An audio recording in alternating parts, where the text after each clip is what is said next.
one, the only, Mr. Paul Gilbert, RacerX, Mr. Big, Thank you the very much. legend. Nice to see you, Jeff. And I've got a tone ready.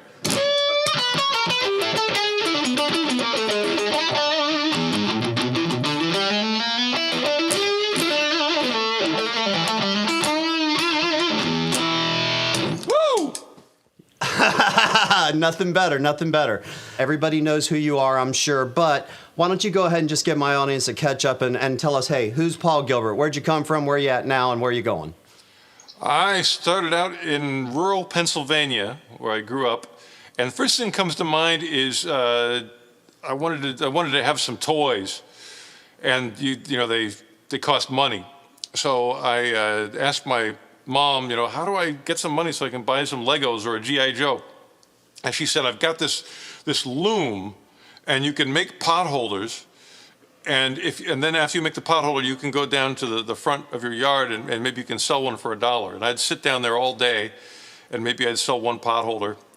And I remember thinking, I was like 7 years old or something. I remember just thinking, like, I don't know how I'm going to pay rent. Like, when I get older, this is really slow going, and so, I have so much gratitude that I can pay rent by not only that I don't even have to make potholders. I can play a purple guitar and pay the rent with it. And so that's, I guess, the two bookends. Now the middle is the first thing that anybody paid any attention to was I was in the Spotlight column in Guitar Player magazine, which was a big deal for me in 1982. And it was, sort of the new talent thing, and a couple people paid attention to that. And just so people know, I'm sorry, in 82, how old would you have been? I say it again? I said in 1982, how old were you at that time? Like 15. That's incredible, isn't it? It You was got a Spotlight I was so 15? excited, because that was like the main magazine, and that's when magazines, they meant something. And I was in it, and of course I hadn't really recorded anything other than demos. But Mike Varney, who was a record producer in California, the land of record companies, he listened to my recording, thought he liked it, and he put me in that magazine, and I was just thrilled to death. It was right before I graduated in my last year of high school, so. During that summer vacation, I did nothing but write. And, I didn't become the team of Lennon and McCartney, but, I definitely took some steps forward. And finally sent him the third demo, and not just one song, but like a whole album's worth of material. And he called me 3 days later, calls me back and goes, hey, I like this. Let's do a record. So that was sort of like, unbelievably exciting as well. And that was right when I was moving to California to go to a guitar school. And then Mike helped me helped me just connect with musicians, because I didn't know anybody in California. So, I started jamming with musicians that he found. And actually, most of the musicians of my first notable band, RacerX, I found them by going to school, because I was going to GIT. And GIT is in the same building as a bass school and a drum school. So I found a bass player from BIT. I found a drummer from PIT, the Percussion Institute. Right. And then the singer of RacerX, Jeff, that was a suggestion from Mike Varney, the producer. And so suddenly we had a band, and started doing local gigs and doing well. I'd like to interject on the RacerX thing, because Mr. Big, we all know, everybody knows Mr. Big. Obviously, you had a mega hit, but from a guitar player standpoint, same exact age as you, coming from that era, you guys, RacerX you were probably much more known than maybe it seemed at the time, because I've talked to a lot of other musicians that was the case, especially like the Primuses out there and the people like that. But you guys were, and you were like, this unreal thing. Even with the drill and all that, you even said yourself that you were kind of parodying it.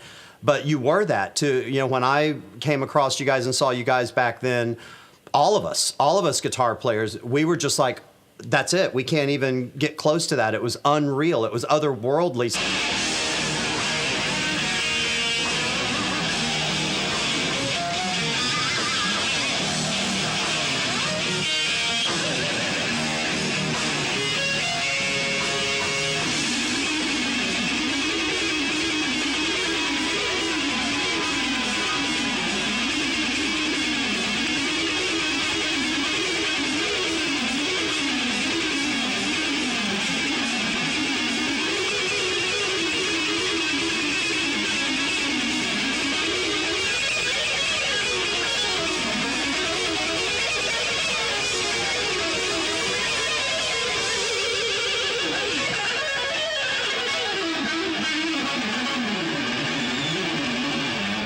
So kudos, and even if you may think it was or if it was a struggle on your side, people were noticing, big time, and you cemented yourself at that point in my eyes. You really did. Well, the thing that I remember about RacerX is we just rehearsed more than any band I've ever been in before or since. We were like a military operation. I would ask you, if you don't mind, to close us out for this episode. Play us some of that beautiful melody from "I Own a Building" for our audience. Let's see if I remember the chord. I remember the chords. I own a building.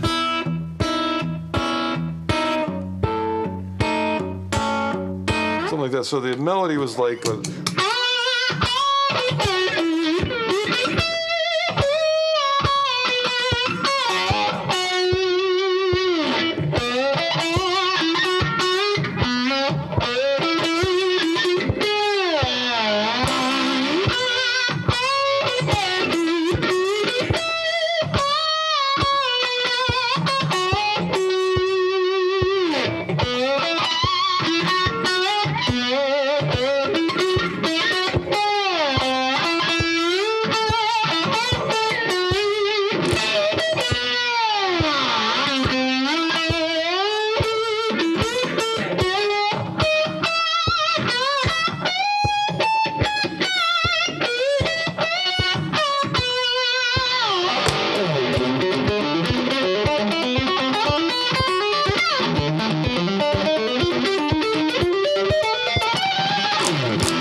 I have to applaud for that. Everybody, Mr. Paul Gilbert.